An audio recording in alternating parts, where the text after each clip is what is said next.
Salut à toutes et à tous et bienvenue dans cette nouvelle vidéo.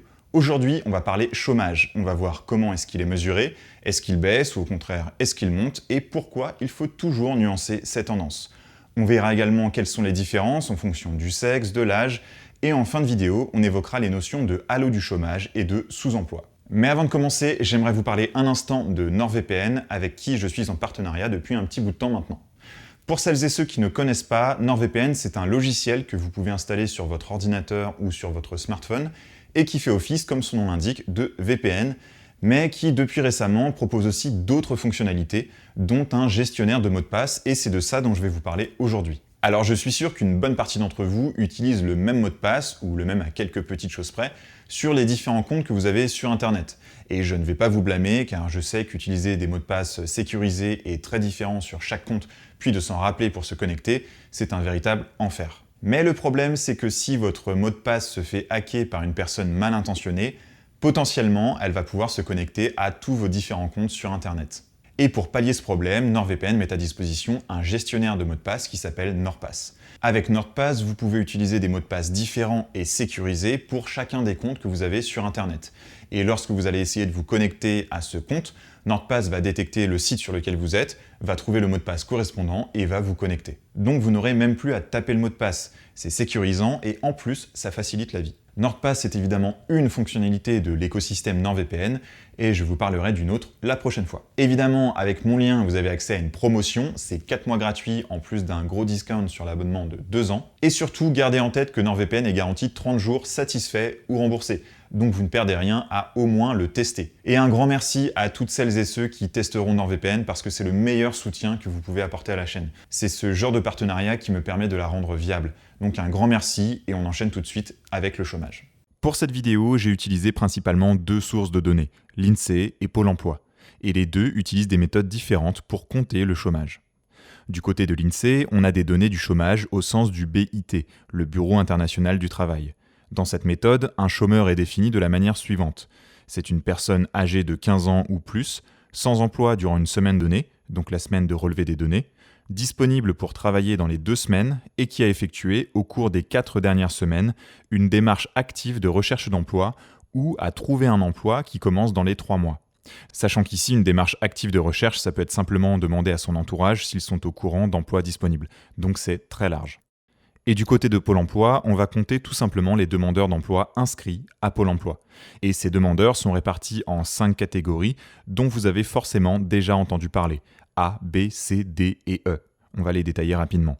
Dans la catégorie A, on retrouve les personnes sans emploi, à la recherche d'un emploi, quel que soit le type de contrat, et devant accomplir des actes de recherche.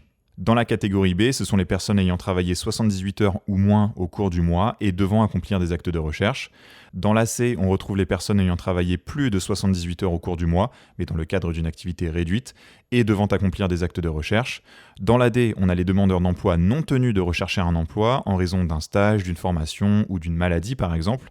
Et dans la E, on a des demandeurs d'emploi également non tenus de faire des recherches, car ils sont déjà en emploi, mais via des contrats spécifiques, par exemple les contrats aidés. Mais en gros, sachez que généralement, lorsqu'on entend les chiffres du chômage de Pôle emploi dans les médias, ce sont souvent les chômeurs de catégorie A qui sont évoqués, ou parfois ceux des B et C également. Ce sont en tout cas ceux qui nous intéressent le plus aujourd'hui. Alors finalement, quelle est la meilleure méthode? Quelle est celle qui se rapproche le plus de la réalité?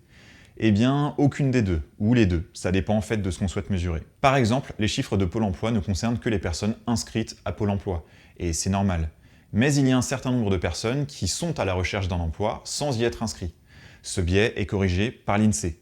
En revanche, l'INSEE ne comptabilise pas les personnes qui ont travaillé seulement quelques heures dans la semaine précédant le sondage, ce qui correspond probablement aux catégories B et C de Pôle emploi, ni les personnes non tenues de faire des recherches qui correspondent probablement aux catégories D et E de Pôle emploi.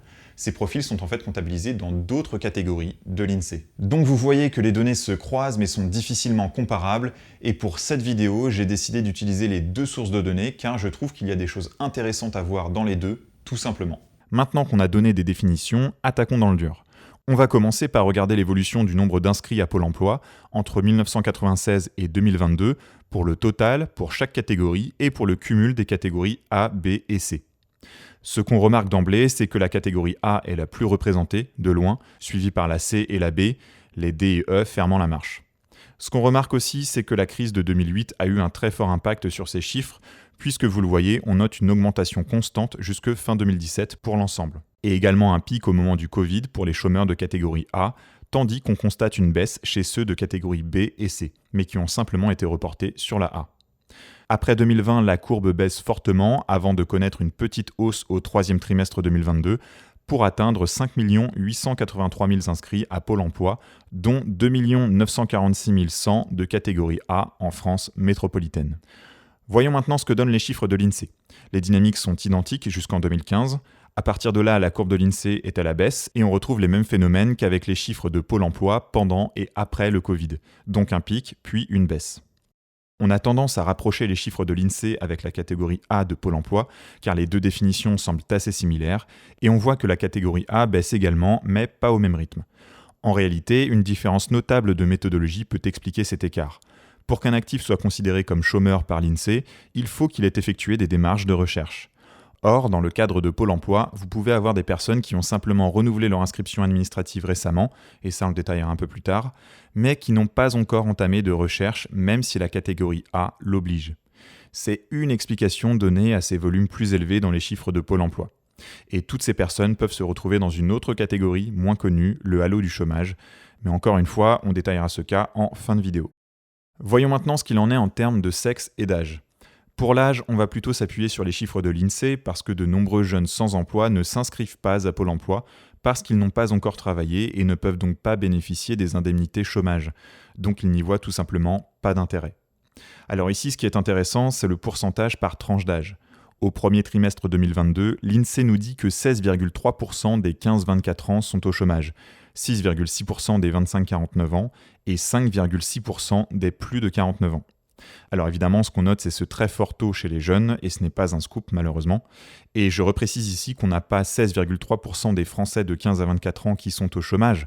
On a 16,3% des Français de 15 à 24 ans sans emploi, à la recherche d'un emploi et disponibles pour travailler, qui sont au chômage.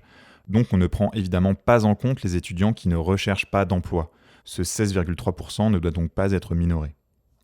Ensuite, au niveau des différences entre sexes, il est intéressant de noter que les choses se sont davantage équilibrées aux alentours de 2009, avec même une prépondérance du chômage chez les hommes entre 2014 et 2016.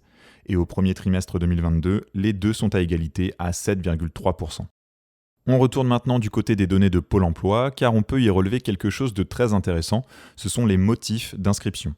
On a les données depuis 2010 pour le cumul des catégories A, B et C, et je vous liste rapidement les différents motifs.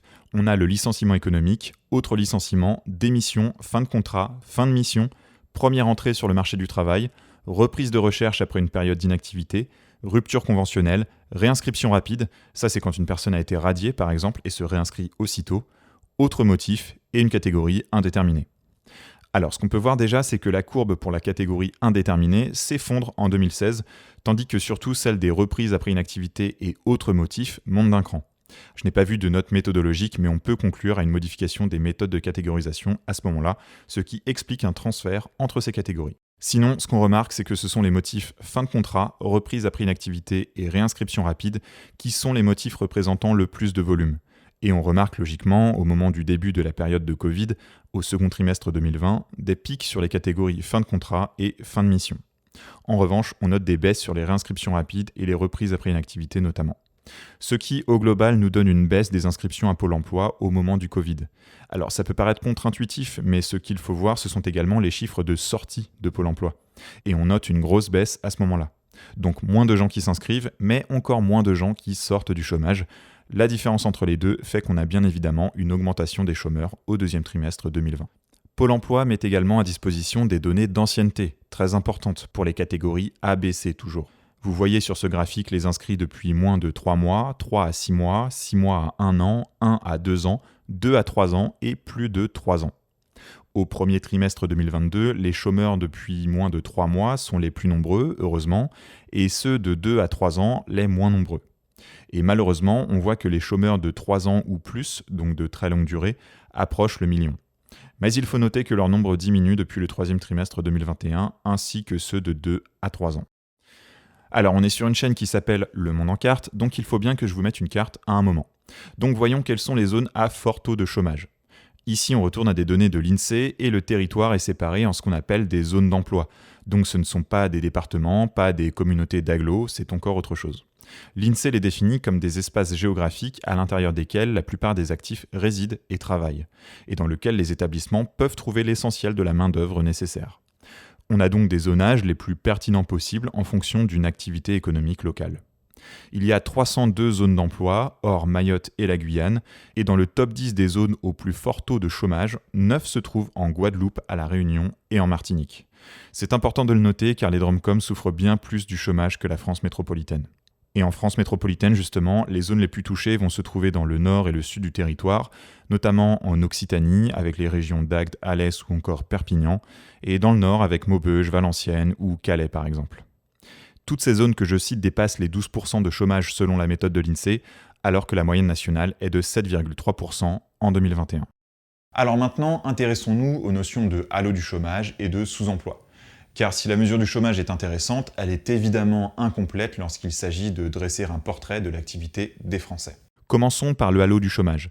L'INSEE le définit comme étant composé de personnes sans emploi qui soit ont recherché un emploi mais ne sont pas disponibles pour travailler, soit n'ont pas recherché d'emploi mais souhaitent travailler et sont disponibles pour, soit souhaitent travailler mais n'ont pas recherché d'emploi et ne sont pas disponibles. Dans tous les cas, ce sont des personnes qui souhaitent retrouver un emploi et qui ne sont pas forcément inscrites à Pôle emploi. Et cette catégorie de personnes augmente depuis 2008, et plus nettement depuis 2013. Elle touche 1 950 000 personnes en France en 2021, et les femmes représentent 57% de l'ensemble. On a un pic au moment du Covid, évidemment, mais alors que les chiffres du chômage avaient tendance à reprendre une baisse après 2021, le halo du chômage, en revanche, continue sa tendance à la hausse en 2021. Ensuite, on a la notion de sous-emploi qui représente les personnes à temps partiel souhaitant travailler plus. Malheureusement, on a les données que jusque 2020 réparties en 3 catégories. Les personnes à temps partiel souhaitant travailler plus, disponibles et recherchant un emploi. Ensuite, les mêmes mais ne recherchant pas d'emploi. Et on a ceux qui sont contractuellement à temps complet mais qui travaillent moins que d'habitude du fait d'un chômage partiel ou technique. Et évidemment, cette dernière catégorie explose en 2020 du fait du Covid et la mise en place du chômage partiel. Mais hormis cette anomalie, on note que le sous-emploi a plutôt tendance à reculer depuis le milieu des années 2010. Donc, récapitulons. Grâce à l'INSEE, on a ici mesuré 3 phénomènes, le chômage, le halo du chômage et le sous-emploi. 3 catégories de Français pas ou peu intégrés dans le monde du travail. Le chômage a tendance à baisser depuis le milieu des années 2010 et encore plus nettement depuis la fin du pic de l'épidémie de Covid. Notons tout de même que les données publiées récemment par Pôle emploi pour le 3e trimestre 2022 font état d'une légère augmentation. Le sous-emploi baisse également depuis 2015 jusqu'en 2020, tandis que le halo du chômage connaît une faible mais constante augmentation, surtout depuis 2013. Mais attention, ce halo du chômage n'explique pas totalement la baisse du nombre de chômeurs. On n'est pas face à un report aussi simple que cela, car des emplois sont effectivement créés, notamment depuis 2021, mais quel type d'emploi ? Revenons sur les chiffres du chômage par tranche d'âge de l'INSEE. On a donc les 15-24 ans, les 25-49 ans et les plus de 49 ans, plus la courbe de ces 3 catégories cumulées. Les chiffres sont ici en volume et on remarque une baisse nette au 4e trimestre 2021 sur les données cumulées. Cette baisse se voit aussi un peu sur les 25-49 ans, pas vraiment sur les plus de 49 ans. En revanche, elle est nette sur les 15-24 ans. Alors pourquoi ? Une des raisons avancées est la très forte hausse des contrats en alternance entre fin 2020 et fin 2021. On est passé de 639 160 contrats d'apprentissage et professionnels en 2020 à 852 347 en 2021, soit une hausse de 33% en un an, selon les chiffres de la DARES, la Direction de l'animation de la recherche, des études et des statistiques. Cela peut s'expliquer du fait de différentes réformes, l'ouverture de ce type de contrat aux 25-29 ans, les aides financières aux apprentis, le soutien renforcé à l'embauche et les mesures visant à simplifier le recours à l'apprentissage pour les employeurs. Mais il faut noter qu'une partie non négligeable de la hausse du taux d'emploi chez les jeunes et la baisse du chômage est liée à des contrats autres que l'alternance. Et si on creuse un peu, en retournant du côté des données de l'INSEE, on trouve qu'entre 2019 et 2021, chez les 15-24 ans, 62% des nouveaux emplois créés sont effectivement au format alternance ou stage, mais 25% sont des CDI ou des contrats de la fonction publique, et 13% sont des indépendants. La baisse du chômage chez les jeunes est donc à nuancer. Des CDI ont été créés, c'est le vrai point positif, Des jeunes sont entrés en formation, c'est positif aussi, mais ces jeunes vont pour la plupart souhaiter basculer sur des CDI à terme. Et c'est vraiment quelque chose qu'il faut surveiller. Et il y a cette part d'indépendants, non négligeable. L'INSEE toujours indique qu'en 2018 et 2019, 27,1% des indépendants perçoivent des revenus inférieurs à 50% du SMIC net. Donc la création d'emplois jeunes via le statut d'indépendant est à nuancer également. C'est mieux que de ne pas travailler, c'est sûr, mais ce n'est pas forcément une situation enviable. Ensuite, rappelez-vous, on notait également une baisse chez les 25-49 ans sur 2021.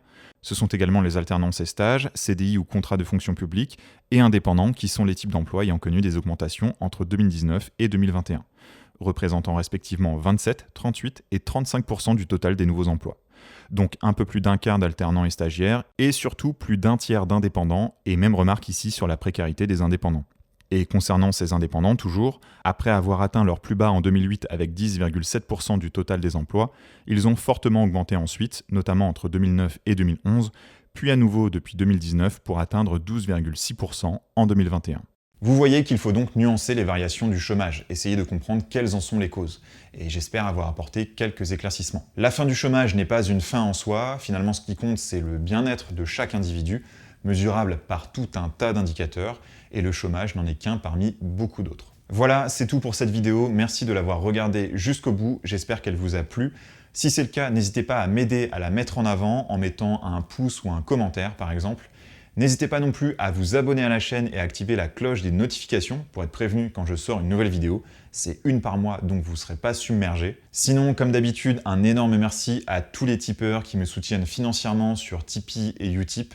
Et si vous voulez les rejoindre, il y a tous les liens en description. Voilà, je vous dis à la prochaine pour une nouvelle vidéo. Salut!